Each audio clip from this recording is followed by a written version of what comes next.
Hello students, welcome to Ashwini tutorials. आज आपण 12th स्टँडर्डचं maths section start करतोय। त्याच्यामध्ये पार्ट फर्स्ट जो आहे तो आपण सुरू करतोय। तर मॅथमॅटिकल लॉजिक हा फर्स्ट चॅप्टर आहे पार्ट फर्स्ट मधील। तर बघा, मॅथमॅटिकल लॉजिक मध्ये आपण बरेच सारे कन्सेप्ट बघणार आहे। तो सुरुवात आहे स्टेटमेंट पासून। आता स्टेटमेंट कशाला म्हणायचं तर बघा, दिलेलं सेंटेन्स हे डिक्लेरेटिव्ह टाइपचे किंवा असर्टिव्ह टाइपचं जर असेल तर त्याला स्टेटमेंट असं म्हटलं जातं। आता डिक्लेरेटिव्ह टाइपचं म्हणजे काय तर दिलेलं सेंटेन्स हे काहीतरी डिक्लेअर करत असेल, बरोबर आहे। आणि असर्टिव्ह म्हणजे काय, काहीतरी विधान सांगितलेलं असेल तर त्याला म्हणायचं स्टेटमेंट। एक्झाम्पल जर घ्यायचं झालं तर आपण म्हणू शकतो every triangle has a 3 sides. First example होते बघा, every triangle has a 3 sides. त्याच्यानंतर दुसरं जर एक्झाम्पल घ्यायचं झालं, सन रायझेस इन ईस्ट, किंवा त्याच्यानंतर दुसरं म्हणू शकतो आपण 2 + 3 = 7। आता याच्यामध्ये बघा, फर्स्ट जे एक्झाम्पल आहे every triangle has a 3 sides, हे एक आपल्याला डिक्लेअर केलेलं आहे, बरोबर आहे। ट्रायंगलला 3 साइड्स असतात ते। त्याच्यानंतर 2 + 3 = 7 हे कंप्लीट मॅथमॅटिकल स्टेटमेंट दिलेलं आहे तुमच्या समोर। मग आता हे दिलेले स्टेटमेंट्स ट्रू आहेत की फॉल्स आहेत हा नंतरचा भाग आहे। पण फर्स्ट ऑफ ऑल स्टेटमेंट म्हणजे काय तर दिलेलं सेंटेन्स हे काहीतरी डिक्लेअर करत असेल किंवा असर्टिव्ह टाइपचं असेल, काहीतरी विधान सांगत असेल तर त्याला आपण स्टेटमेंट म्हणतो। त्याच्यानंतर बघा, केलेलं जे सेंटेन्स आहे किंवा केलेलं जे स्टेटमेंट आहे ते ट्रू आहे की फॉल्स आहे ते चेक करायचं। मग फर्स्ट क्वेश्चन बघा, every triangle has a 3 sides, तर हे स्टेटमेंट आहे का तर यस हे स्टेटमेंट आहे। बर, दिलेलं स्टेटमेंट ट्रू आहे का तर दिलेलं स्टेटमेंट हे ट्रू आहे। मग जर दिलेलं स्टेटमेंट ट्रू असेल तर त्याची ट्रूथ व्हॅल्यू आपल्याला लिहायची असते, आणि जे स्टेटमेंट ट्रू असतं त्याची ट्रूथ व्हॅल्यू असते टी। त्यानंतर आता बघा, 2 + 3 = 7 हे एक मॅथमॅटिकल स्टेटमेंट आपल्या समोर दिलेलं आहे। आता हे स्टेटमेंट ट्रू आहे का तर नाही, कारण 2 + 3 = 5 असतं। म्हणजे आपण काय म्हणणार, it is a statement but its truth value is false, किंवा आपण म्हणू शकतो it is a statement but it is a false, hence its truth value is F. म्हणजेच काय, जर दिलेलं स्टेटमेंट ट्रू असेल तर त्याची ट्रूथ व्हॅल्यू टी ने डिनोट करतो, दिलेलं स्टेटमेंट जर फॉल्स असेल तर त्याची ट्रूथ व्हॅल्यू ही एफ ने डिनोट केली जाते। आणि मोस्ट इम्पॉर्टंट, दिलेलं स्टेटमेंट एकाच वेळी ट्रू आणि एकाच वेळी फॉल्स असू शकत नाही। एक तर ते ट्रू असेल, एक तर ते फॉल्स असेल। त्याच्यानंतर बघा, आता सेंटेन्स म्हणजे काय आपण बघणार आहोत। आता सेंटेन्स म्हणजे काय बघा, तर ज्याच्यामध्ये कमांड सांगितलेली असेल किंवा ऑर्डर दिलेली असेल किंवा क्वेश्चन विचारला असेल किंवा एक्सक्लामेटरी जर ते सेंटेन्स असेल तर त्याला म्हटलं जातं सेंटेन्स। एक्झाम्पल घ्यायचं झालं तर प्लीज ओपन युअर आयज, किंवा क्लोज द डोअर, किंवा what's your name, sit down, shut up, अशा टाइपचे जर एक्झाम्पल्स असतील तर त्यांना सिम्पली म्हटलं जातं सेंटेन्स। आणखी एक एक्झाम्पल जर घेतलं, सपोज इथे एक्झाम्पल आहे 2 + 3 = 7, आणि मी इथे जर एक्झाम्पल घेतलं x + 3 = 7, तर हे स्टेटमेंट असेल का समजून घ्या। हे एक स्टँडर्ड मॅथमॅटिकल आपल्याला फॉर्म दिलेला आहे, त्याच्यामुळे हे स्टेटमेंट झालं। ते ट्रू आहे की फॉल्स आहे नंतरचा पार्ट आला। पण इथं आपण बघू शकतो याच्या ठिकाणी आपल्याला एक व्हेरिएबल दिलेला आहे जो की x आहे। या x च्या ठिकाणी जर 4 आलं तर आणि तरच ही कंडिशन सॅटिस्फाय होणार, अदरवाइज होत नाही। म्हणजेच हे स्टेटमेंट नाही आहे, हे ओपन सेंटेन्स आहे। आलं लक्षात? ओके। त्याच्यानंतर बघा, आता स्टेटमेंटचे टाइप्स आहेत। स्टेटमेंटचा फर्स्ट टाइप आहे तो आहे सिंपल स्टेटमेंट। आता सिंपल स्टेटमेंट कशाला म्हणायचं तर ज्याच्यामध्ये सिंपली एकच सेंटेन्स असतं त्याला म्हटलं जातं सिंपल स्टेटमेंट। आणि त्याच्यानंतर सेकंड आहे ते कंपाऊंड स्टेटमेंट। कंपाऊंड स्टेटमेंट मध्ये एकापेक्षा अधिक सेंटेन्स, एकापेक्षा जास्त सेंटेन्स एकत्र येऊन काही लॉजिकल कनेक्टिव्हजने ते सेंटेन्स जॉईन केलेलं असतं त्याला म्हटलं जातं कंपाऊंड स्टेटमेंट। आता लॉजिकल कनेक्टिव्हज काय आहेत ते आपण बघूयात। लॉजिकल कनेक्टिव्हज,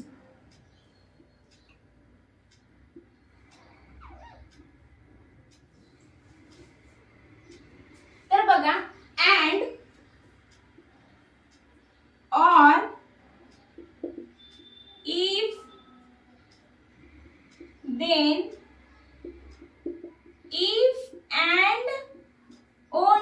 इफ हे जे आहे त्यांना म्हटलं जातं लॉजिकल कनेक्टिव्ह. आता अँडचं सिम्बॉल असतंय बघा, हा झाला अँडचा सिम्बॉल. आता ऑर हा झाला व्ही म्हणजे ऑरचा झाला. इफ देन साठीचा सिम्बॉल आहे single arrow.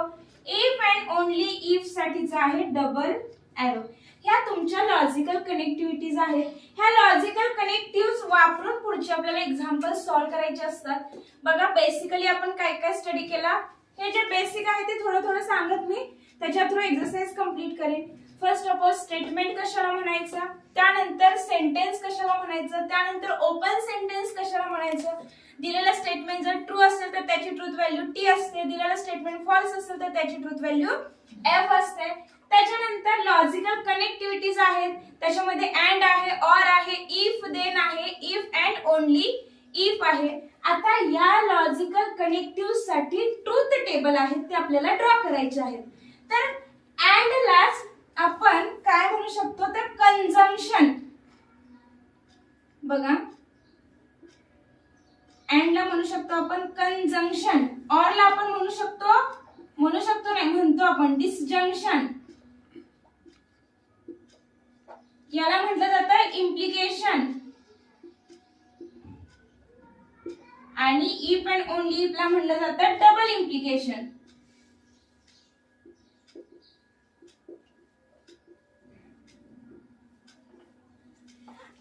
Conjunction is nothing but and, disjunction is nothing but or, implication is nothing but if then, and double implication is nothing but if and only if.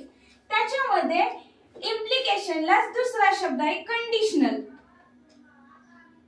Conditional, आणि double इम्प्लिकेशनला नाव आहे by conditional. आता ह्याचा use कसा केला जातो, काय केलं जातं ते मी तुम्हाला सांगते, फक्त लक्षात घ्या.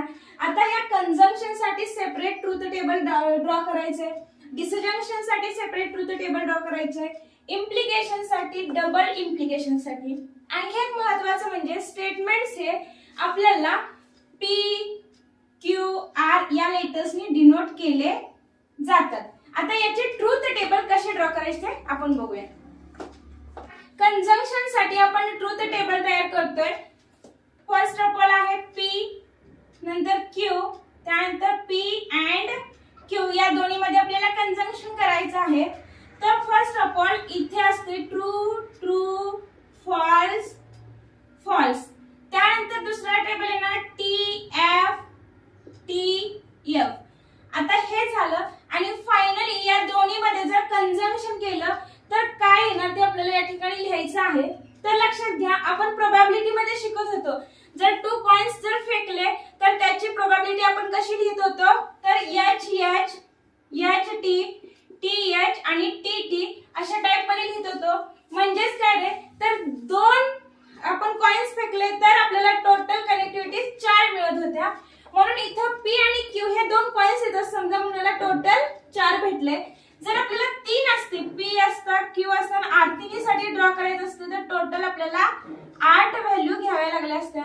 म्हणजेच इन जनरल सांगते 2n, म्हणजे काय जर आपल्याला 3 पॉइंट्स कन्सिडर करायचे तर 2 ची पॉवर 3 करायची, म्हणजे 8 व्हॅल्यू आपल्याला टोटल येते हे लक्षात ठेवायचंय. आता याच्यामधील कनेक्टिव्हिटी चेक करूया. तर कंजंक्शन साठी मी माझ्या लँग्वेज मध्ये एक सिंपल तयार केलंय. काय बघा,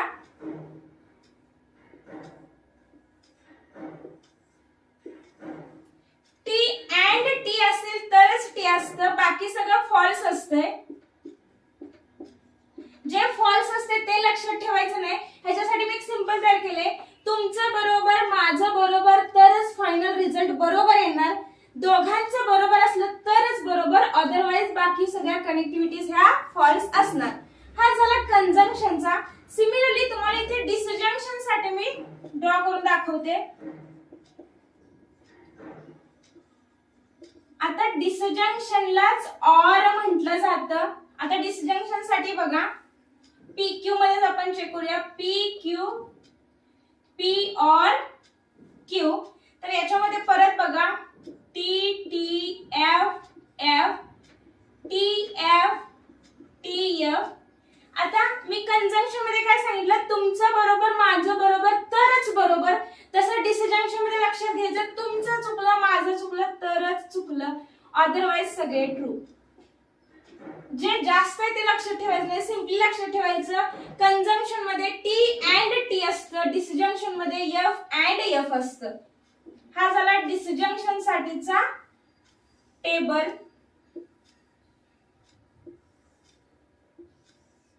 कंजंक्शन झालं, डिसजंक्शन झालं, त्याच्यानंतरचा आहे तो इम्प्लिकेशनचा टेबल आहे. इम्प्लिकेशन. इम्प्लिकेशनला दुसरा शब्द मी सांगितलेला होता बघा, लक्षात आहे का? कंडिशनल म्हटलं जातं. फसवण्यासाठी दोन्ही पैकी कोणतेही लेटर दिलं जातं. कंडिशनल आणि त्याचं आहे हे सिंबल, त्यालाच म्हटलं जातं इफ देन. आता याच्यासाठी परत आपण टेबल ड्रॉ करूया. पहिला झाला पी, दुसरा झाला क्यू आणि याच्यामधील लॉजिकल कनेक्टिव्हिटीज आपल्याला चेक करायचे. T T F F T F T F. तर बघा याच्यामध्ये सिंपली पहिलं बरोबर आणि दुसरं चुकलं असलं तरच चुकीचं ठरवलं जातं. काय म्हटलं बघा, पहिला बरोबर आणि दुसऱ्यांदा चुकले तरच चुकलं, अदरवाइज सगळं बरोबर आहे. म्हणजे फर्स्ट ऑफ ऑल ट्रू, नंतर फॉल्स झालं तरच फॉल्स. हा टेबल या ठिकाणी आपला इम्प्लिकेशनचा टेबल कंप्लीट झाला. त्यालाच म्हटलं जातं कंडिशनल. टेबल व्यवस्थित ड्रॉ करून घ्या. आणि लास्टचा जो टेबल आहे तो आहे डबल इम्प्लिकेशन.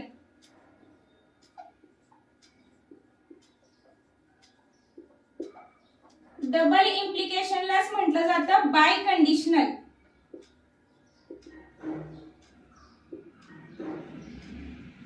ज्याचा सिंबल आहे असा, किंवा त्याला इफ अँड ओनली इफ देखील म्हटलं जातं. त्याच्यासाठी टेबल ड्रॉ करूया. P Q, if and only if P Q. आता याच्यामध्ये बघा true true, false false, T F T F. तर याच्यामध्ये दोन्ही ट्रू असतील तर ट्रू, दोन्ही फॉल्स असतील तर ट्रू, बाकी सगळं फॉल्स फॉल्स. बघा मी काहीतरी लक्षात ठेवायचं, होल जर टेबल पाठ करायचा म्हटला तरी इझी नाहीये, त्यामुळे छोटे छोटे काहीतरी ट्रिक वापरायच्या. कंजंक्शन मध्ये काय सांगितलं, अँड मध्ये काय सांगितलं, तुमचं बरोबर असेल माझं बरोबर असेल तरच मिळणार आन्सर बरोबर असतं. डिसजंक्शन मध्ये काय, तुमचं चुकलं माझं चुकलं तर मिळणार आन्सर चुकलेला असणार. इम्प्लिकेशन मध्ये काय, पहिलं बरोबर आहे म्हणजेच माझं बरोबर आहे आणि तुमचं चुकलंय तर फायनल रिझल्ट हा चुकलेला असणार. आणि डबल इम्प्लिकेशन मध्ये काय, तर दोघांचं बरोबर असेल तरी बरोबरच मानलं जातं आणि दोघांचं चुकलं तरी देखील बरोबरच मानलं जातं. हे एक मी माझ्या पद्धतीने तयार केलेलं आहे, तुम्हाला जशा पद्धतीने इझी वाटतं तसं लक्षात ठेवा. आता याच्यावरती आपल्याला काय क्वेश्चन आहेत ते आपण बघूयात. आणखी एक पॉइंट राहिला होता बघा, निगेशन फाइंड आउट करायचं. निगेशन म्हणजे काय, दिलेला सेंटेन्स हे निगेटिव्ह कसं असतं, निगेशनचा सिंबल असा असतो बघा. निगेशनचा टेबल आपण तयार करूया. पी असेल तर त्याचं निगेशन पी असं येणार. आता सपोज टेबल आहे ट्रू ट्रू, फॉल्स फॉल्स, तर त्याचं निगेशन काय येणार, जर इथं ट्रू असेल तर त्याचं निगेशन येणार फॉल्स. इथं ट्रू आहे तर निगेशन येणार फॉल्स. इथे फॉल्स आहे तर ट्रू, इथे फॉल्स आहे तर ट्रू. म्हणजे निगेशन म्हणजेच अपोजिट करायचं. ट्रू असेल तर फॉल्स, फॉल्स असेल तर ट्रू, निगेटिव्ह घ्यायचं त्याचं. ओके, अशा प्रकारे 5 कनेक्टिव्हिटीज आपल्या कंप्लीट झाल्यात. आता एक्सरसाइज 1.1 आपण स्टार्ट करूयात. क्वेश्चन फर्स्ट आहे बघा, state which of the following are statement justified in case of statement state its truth value. First question आहे बघा, 5 + 4 = 13. तर हे आपण मगाशी सांगितल्याप्रमाणे स्टेटमेंट आहे, त्याचा आन्सर येणार इट इज अ स्टेटमेंट. आता हे दिलेलं स्टेटमेंट हे ट्रू आहे का, तर 5 + 4 नाही, पण इथं 13 आहे म्हणजे हे स्टेटमेंट रॉंग आहे. म्हणजेच लिहिणार it is a statement which is a false, hence its truth value is value आली आहे f. आता सेकंड एक्झाम्पल बघा, x - 3 = 14. या ठिकाणी x हा व्हेरिएबल आहे म्हणजे हे स्टेटमेंट नाही. फक्त स्टेटमेंट असेल तरच त्याला ट्रू व्हॅल्यू किंवा फॉल्स व्हॅल्यू असते. सेंटेन्सला ट्रू किंवा फॉल्स नसतं. त्याला डायरेक्ट म्हणू शकतो it is not a statement. Not a statement. किंवा दुसरं तुम्ही लिहू शकता it is a open sentence. त्याच्यानंतर क्लोज द डोर. याच्यामध्ये काय येते रे, तुम्हाला ऑर्डर दिला डोर बंद करा म्हणजे हे देखील स्टेटमेंट नाही. It is not a statement. समजलंय का बघा. त्याच्यानंतर परत बघा 0 इज अ कॉम्प्लेक्स नंबर. आता कॉम्प्लेक्स नंबर आहे का, फर्स्ट ऑफ ऑल हे स्टेटमेंट आहे का, तर हे मॅथमॅटिकल एक स्टेटमेंट दिलेलं आहे. बघ 0 हा कॉम्प्लेक्स नंबर आहे का, तर आहे. म्हणजे तुम्ही काय लिहिणार, it is a statement which is a true, hence its truth value is t. त्याच्यानंतर पहा प्लीज गिव्ह मी ब्रेकफास्ट. तुम्हाला काय सांगितलेलं आहे, गिव्ह मी ब्रेकफास्ट म्हणजे हे ओपन सेंटेन्स दिसते आपल्याला म्हणून काय म्हणणार, it is not a statement.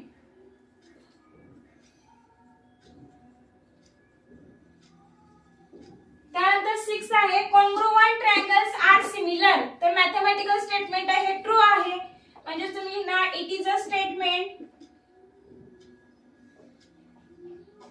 which is a true, hence its truth value is t.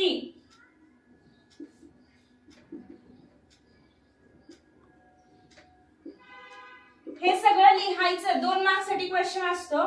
x square is equal to x हे अननोन टाइपचे एक्झाम्पल आहे. दोन्ही हे व्हेरिएबल्स दिसतात. आपण म्हणू शकतो it is not a statement. त्यानंतर बघा a quadratic equation cannot have more than 2 roots. बरोबर आहे, क्वाड्रेटिक इक्वेशन ओन्ली 2 रूट्स असतात म्हणून म्हणणार it is a statement which is a true, hence its truth value is t. आणि 9 नंबरचा आहे do you like mathematics. Question केलाय म्हणजे it is not a statement. Not a statement. बघा समजले का, परत एकदा 2 मिनिटात सांगते. स्टेटमेंट कशाला म्हटलं जातं, डिक्लेरेटिव्ह किंवा असरेटिव्ह सेंटेन्स असेल तर आणि तरच ते स्टेटमेंट असतं, अदरवाइज बाकी सगळे ते सेंटेन्स असतात. जर स्टेटमेंट असेल तरच त्याची ट्रू किंवा फॉल्स व्हॅल्यू असते, अदरवाइज सेंटेन्सला व्हॅल्यू लिहिता येत नाही. 10th क्वेश्चन आहे बघा, the sun sets in the west म्हणजे काय, it is a statement which is a true, hence its truth value is t.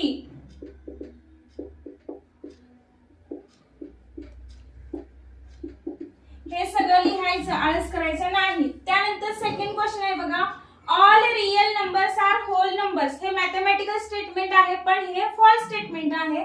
त्याच्यामुळे तुम्ही लिहिणार it is a statement which is a false, hence its truth value is f. हे तुम्ही लिहा सगळं. त्यानंतर can you speak in Marathi. हे question आहे तुम्हाला दिलेला, त्यामुळे not a statement, it is not a statement.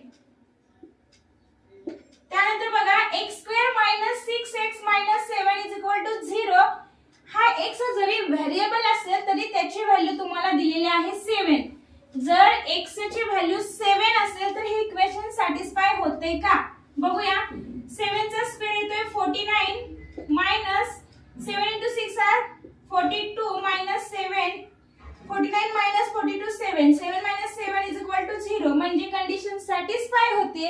म्हणजे it is a statement which is a true, hence its truth value is t. ह्याची ट्रूथ व्हॅल्यू t आली. त्यानंतर बघा the sum of cube root of unity is 0. It is a statement which is a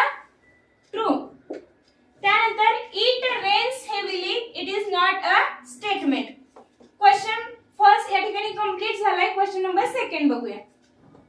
second question आहे बघा, write the following compound statement symbolically. तुम्हाला मी सांगितलं compound statement म्हणजे काय, एका स्टेटमेंट पेक्षा एका सेंटेन्स पेक्षा जास्त सेंटेन्स एकत्र आली आणि एखाद्या लॉजिकल कनेक्टिव्हिटीजने ते बनलेले असतात. हे एक सेंटेन्स आहे आणि हे एक सेंटेन्स आहे बघा. काय क्वेश्चन आहे, नागपूर इज इन महाराष्ट्र एक सेंटेन्स झालं, चेन्नई इज इन तमिळनाडू हे दुसरं सेंटेन्स झालं आणि ते कोणत्या लॉजिकल कनेक्टिव्हने कनेक्ट केले तर अँड याने कनेक्टिव्ह केले. तर बघा हे एक्झाम्पल कसं सॉल्व्ह करायचं. First of all let P is equal to काय ना, नागपूर इज इन महाराष्ट्र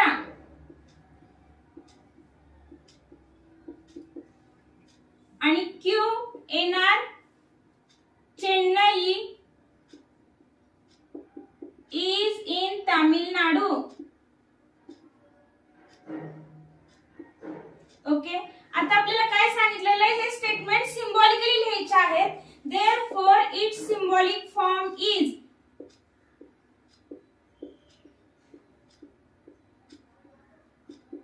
आता याचा सिम्बॉलिक फॉर्म काय येणार, P कनेक्टिव्हिटी कोणती आहे, अँड आहे म्हणून P अँड Q येणार. अशा प्रकारे एक्झाम्पल लिहिलं. सिमिलरली बघा, ट्रायंगल इज इक्विलॅटरल और आयसोस्केल. याच्यामध्ये लिहिणार तुम्ही let P triangle is equilateral. Q काय येणार, ट्रायंगल इज आयसोस्केल्स. बघा, triangle is equilateral, triangle is isosceles आणि ह्या दोन्ही सेंटेन्सला और ह्या कनेक्टिव्हजना कनेक्ट केलेलं आहे म्हणून तुम्ही इथं लिहिणार इट्स सिम्बॉलिक फॉर्म इज काय येणार याचा, P और Q.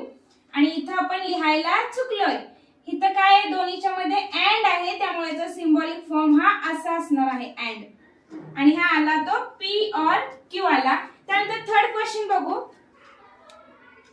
थर्ड क्वेश्चन आहे बघा, the angle is right angle if and only if it is of measure of 90 degree. तर बघा P साठी काय कन्सिडर करणार आपण, the angle is right angle आणि ही कनेक्टिव्हिटी आहे बघा एवढी आहे ती, इफ अँड ओनली इफ. आणि त्यानंतर Q म्हणजे हे सेकंड सेंटेन्स येणार. मग आपण काय म्हणणार बघा, लेट P काय येणार, the angle is right angle. त्यानंतर Q काय येणार बघा, it is of measure of 90 degree. It is measure of 90 degree. आणि कनेक्टिव्हिटी कोणते, इफ अँड ओनली इफ. परत एकदा सांगते, अँड असेल तर सिम्बॉल असा असतो, और असेल तर सिम्बॉल असा असतो, if and only if. If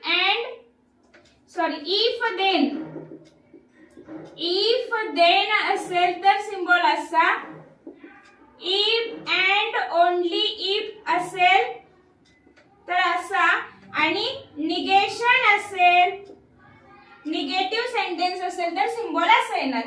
या ठिकाणी connectivity if and only if आहे म्हणजे ही कनेक्टिव्हिटी येणार. Therefore it's symbolic form is काय येणार, P if and only if म्हणजे P डबल इम्प्लाइज Q. हा क्वेश्चन या ठिकाणी कंप्लीट झाला. त्यानंतर बघा, angle is neither acute nor obtuse. थोडंसं डिफरंट आहे, फोकस करा. इथं काय येणार बघा, पहिला सेंटेन्स येणार अँगल इज ॲक्यूट आणि दुसरा येणार अँगल इज ऑब्ट्यूज. बघा, लेट P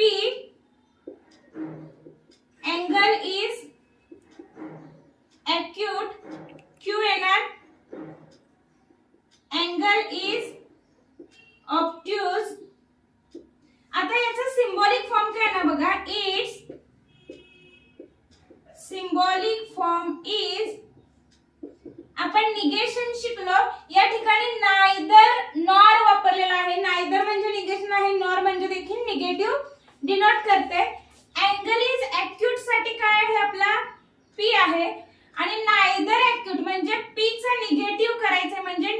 ऑफ पी येणार. अँगल इज ऑब्ट्यूज साठी क्यू आहे आणि नॉर क्यू सांगितलंय. नॉर आहे म्हणजे निगेटिव्ह क्यू आहे. त्यानंतर बघा दोन्हीच्या मध्ये कनेक्टिव्हिटी कोणती येणार. तुम्ही वाचल्यावर लक्षात येईल की इथं नॉर म्हणजे त्यात ऑर दिसतंय. ऑर आहे म्हणजे आपण हे करूया. तर इथं आपण चुकतो. एक लक्षात घ्यायचं, नायदर नॉर जेव्हा सेंटेन्स मध्ये येईल तेव्हा कनेक्टिव्हिटी ही अँड असते. लक्षात ठेवा, नायदर नॉर असेल तर कनेक्टिव्हिटी ऑर असते, अँड असते. सॉरी, अँड असते. कारण याचा अर्थ असं होतो अँगल नायदर ॲक्यूट, तो अँगल ॲक्यूट पण नाही आणि ऑब्ट्यूज पण नाही, म्हणून त्या ठिकाणी कनेक्टिव्हिटी अँड आली. बघा क्वेश्चन आहे 5th नंबरचा. If triangle ABC is right angle at B, then पाहिजे तर then measure of angle A plus measure of angle C is equal to 90 degree. If then connectivity आहे, therefore P साठी लिहिणार triangle ABC is right angle at B. एवढे येणार P. त्यानंतर Q येणार measure of angle A plus measure of angle C is equal to 90 degree. आणि इथं connectivity if then आहे, therefore its symbolic form is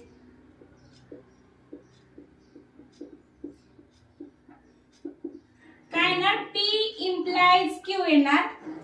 बाकी तुम्ही लिहा हे. आता ह्याच्यामध्ये बघा, Hima Das wins gold medal if and only if she runs fast. मतलब P येणार Hima Das wins gold medal. Q येणार शी रन्स फास्ट.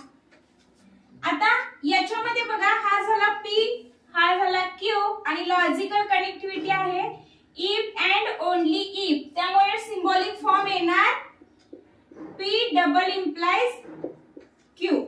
त्यानंतर 7 नंबरचा क्वेश्चन आहे. X is not irrational number but it is a square of an integer.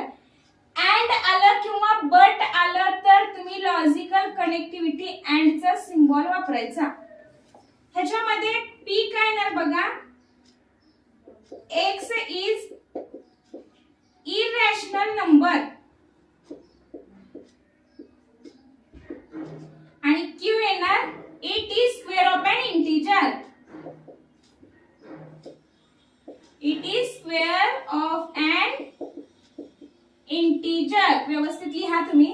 त्यानंतर बघा logical connectivity काय येणार तर X is not irrational म्हटले म्हणजे निगेशन येणार. निगेशन P, बट आलं तर and चा सिम्बॉल वापरायचा असतो आणि it is a square of an integer म्हणजे निगेशन P and Q येणार.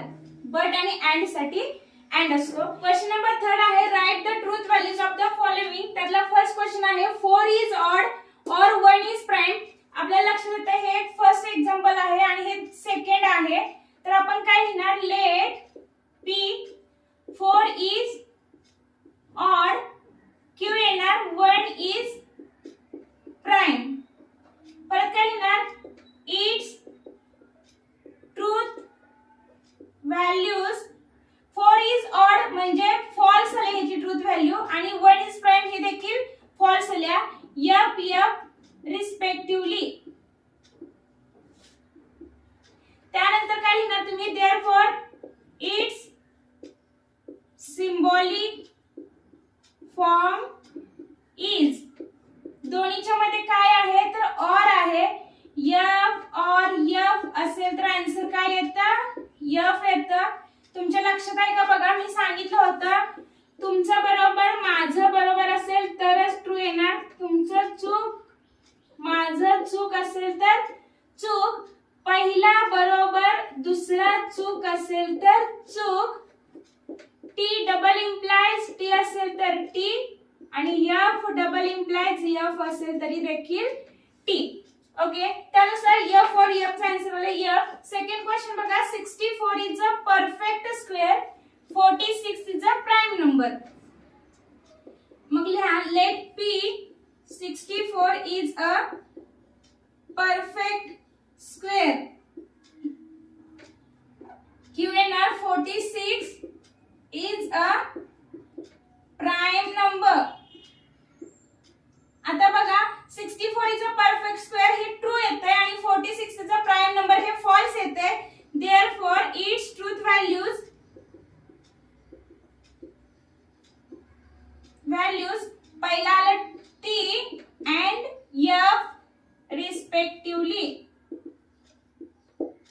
त्यानंतर बघा ह्या दोन्हीच्या मध्ये लॉजिकल कनेक्टिव्हिटी कशाची आहे तर अँड ची आहे.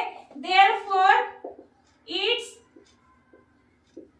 सिम्बॉलिक फॉर्म इज काय ना पहिल्यासाठी आहे टी आणि and F. T and F असेल तर एफ येतं. थर्ड क्वेश्चन बघा. 5 is a prime number. 7 divides 94. P येणार. 5 is a prime number. Q येणार. 7 divides 94. आता बघा 5 is a prime number. हे ट्रू आहे का तर ट्रू आहे आणि Q आहे 7 divides 94. हे स्टेटमेंट फॉल्स येते. देअरफॉर काय म्हणणार काय नाही it's truth values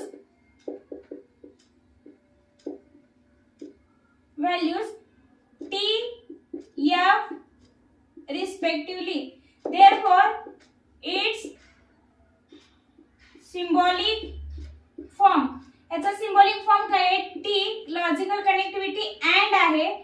T and F चा आन्सर येत असतोय एफ. त्यानंतर चौथा क्वेश्चन आहे बघा. It is not true that 5 minus 3i is a real number. हे सेंटेन्स आहे बघा. तर आपला पी काय येणार 5 minus 3i is a real number. हा झाला पी. आणि त्याच्या अगोदर काय सांगितलेले it is not true that म्हणजेच P चा सिम्बॉलिक फॉर्म निगेशन P आला. It is not true that 5 minus 3i is a real number. आता बघा निगेटिव्ह हे आहे असं पुढे आलं. आता P सेंटेन्स चेक करा. 5 minus 3i is a real number. तर बघा ज्याच्यामध्ये i कोएफिशिएंट असतो तो रियल नंबर नसतो कॉम्प्लेक्स नंबर होतो. त्यामुळे हे सेंटेन्स हे फॉल्स आहे. मग निगेटिव्ह एफ म्हणजेच फायनली हे येतंय ट्रू. त्यानंतर इथे बघा if 3 cross 5 is equal to 8. P काय आहे 3 क्रॉस 5 इज इक्वल टू 8.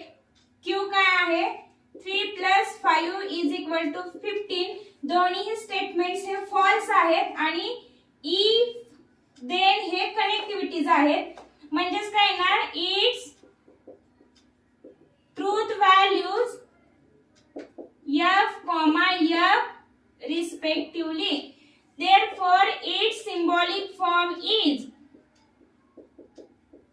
काय येणार तर बघा f implies f काय असते बघा ट्रू असते. जर पहिला बरोबर आणि दुसरा चुकलं तरच चुकलेलं असते अदरवाइज सगळं बरोबर असते. त्यानंतर नेक्स्ट क्वेश्चन 6 क्वेश्चन बघा. मिल्क इज व्हाईट हा झाला पी तुमचा. इफ नाही स्काय इज ब्लू हा झाला तुमचा क्यू आणि लॉजिकल कनेक्टिव्हिटी आहे इफ अँड ओनली इफ म्हणजेच पी डबल इम्प्लाइज क्यू आहे. मिल्क इज व्हाईट तर ट्रू असणार आणि स्काय इज ब्लू हे पण ट्रू आहे. टी डबल इम्प्लाइज टी असेल तर आन्सर आपलं टी असतं. बाकी सगळं लॉंग मध्ये तुम्ही डिटेल मध्ये कंप्लीट करा. 7 नंबरचा क्वेश्चन बघा. 24 इज अ कंपोजिट नंबर हा झाला तुमचा पी. लॉजिकल कनेक्टिव्हिटी तुमची ऑर आहे. 17 इज अ प्राइम नंबर हा झाला क्यू म्हणजेच पी ऑर क्यू. आता कंपोजिट नंबर कशाला म्हणायचं तर हा जो नंबर आहे तो कशाला कशाने तरी डिवाइड होत असतो त्याला म्हणतात कंपोजिट नंबर. मग 24 डिवाइड होत असतो त्यामुळे हा झाला true. 17 is a prime number हा पण आहे ट्रू. टी और टी असेल तर काय असते बघा टीच असते कारण इथं सांगितलंय और मध्ये एफ और एफ असेल तरच एफ असते अदरवाइज सगळे ट्रू असते. राहिलेले जे क्वेश्चन आहेत ते आपण नेक्स्ट लेक्चर मध्ये कंप्लीट करतो. चॅनलला सबस्क्राइब करा, लाईक करा आणि जास्तीत जास्त शेअर करा. थँक्यू.